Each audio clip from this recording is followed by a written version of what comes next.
like, and subscribe. Thanks.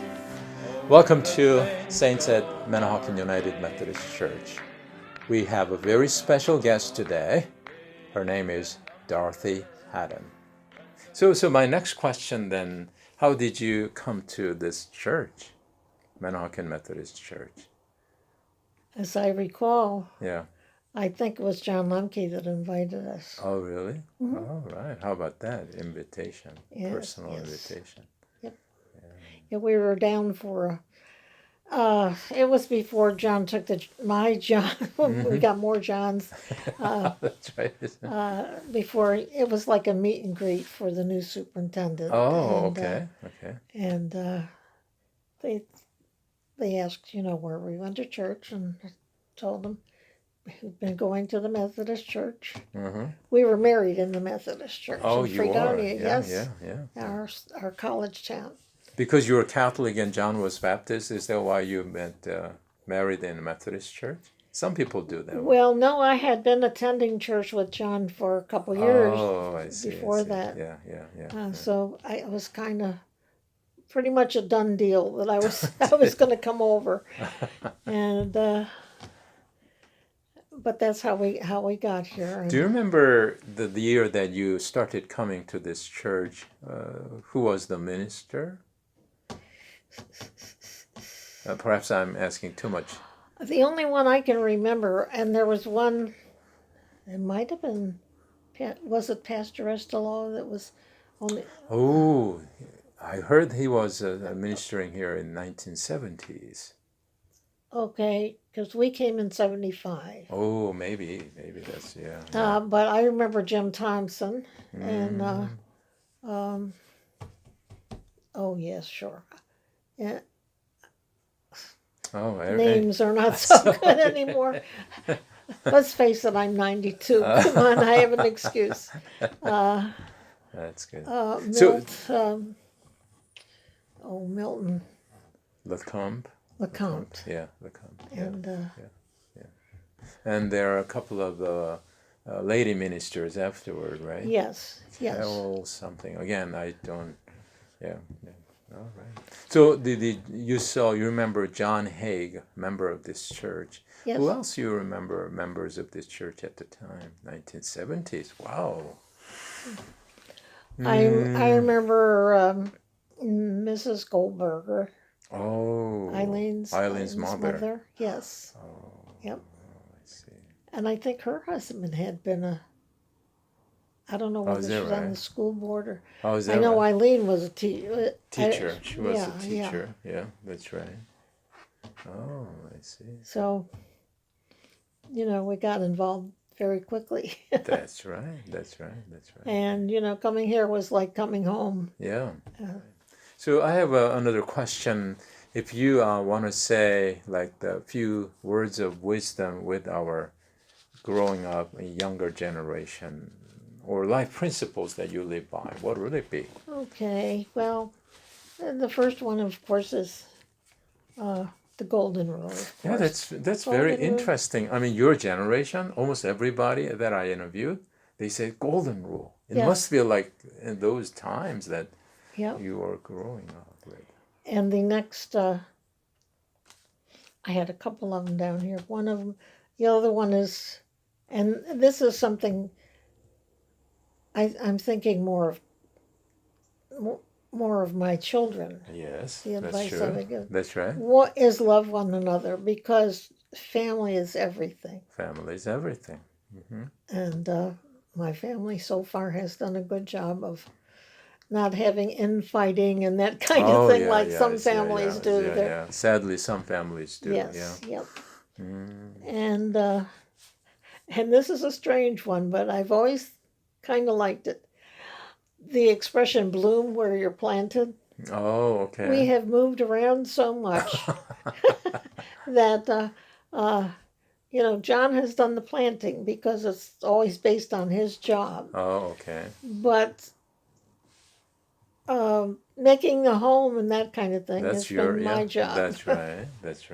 So that's that's about a Bloom where you are planted. bloom where you're planted. That's good one. That's good one. And sometimes I wonder, am I ever going to do this? Some places are easier than others. Yeah, I have to tell you one thing that made us feel like a family. yeah. You might know that for a while we went to another church. That's what and then we yeah. came back. Mm-hmm.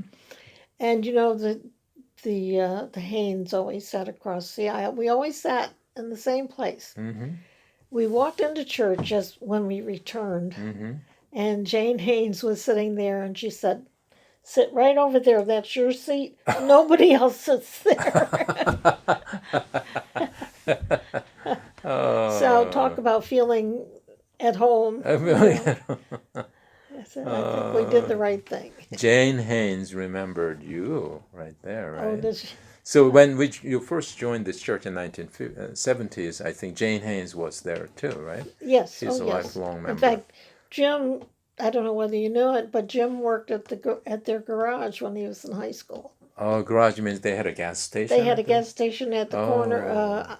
opposite Wawa on 90. Oh, is that right? Yeah. Oh, gosh, I didn't know that. Oh, you know. Now, tell me one more thing. Since you reminiscing our, just the good old days, one of your sons became the veterinarian, right? Yes. And tell us about, John Haig's influence, if you will. Well, we were down as we were in the process of moving. We had a travel trailer, and the Haigs said, if you want to put the trailer in our yard, while you're looking, we stayed in the trailer and that kind of thing. And one day, John got a call. John Haig, So many times. got an emergency call, and my oldest son went with him. And when he came back, he says, "Mom, I know what I want to do." How about that?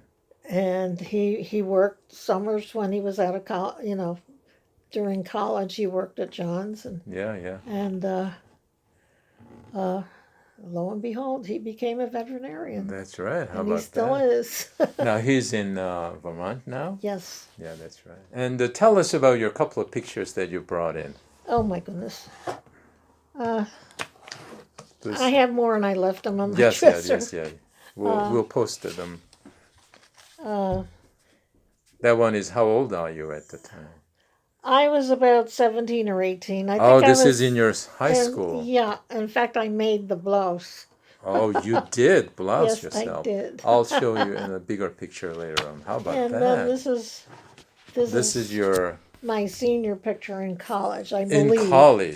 In college. We'll show you them as well. How about that? Beautiful young lady here. I did have something other than white hair at the time. Would you like to say, one more thing to the congregation? They're going to watch this. They're going to watch it. Oh, yeah, that's right.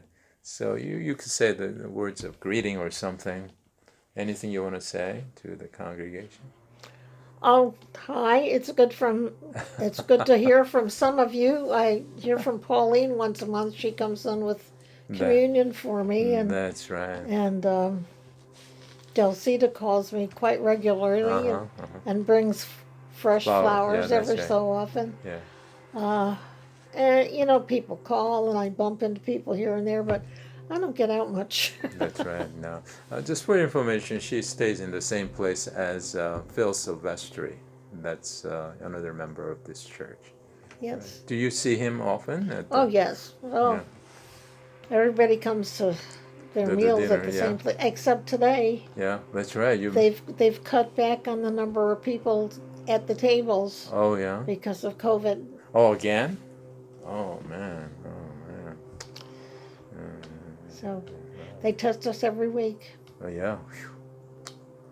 Oh, it hurts. My nose. It's fun to be on the telephone and somebody comes in and puts a stick up your nose. All right. You know what? I just wanted to share with you, as Dorothy put it, family is everything. And first, I think I am so thankful that her family has been taking good care of, Dorothy and the rest of the family as well. So, Main thing is, I let you know, Dorothy also has a Facebook. She's checking on her iPhone. She's a hip, great grandmother, I must say. She's very good at those things. All right, Dorothy, thank you so very much. And this will conclude our recording.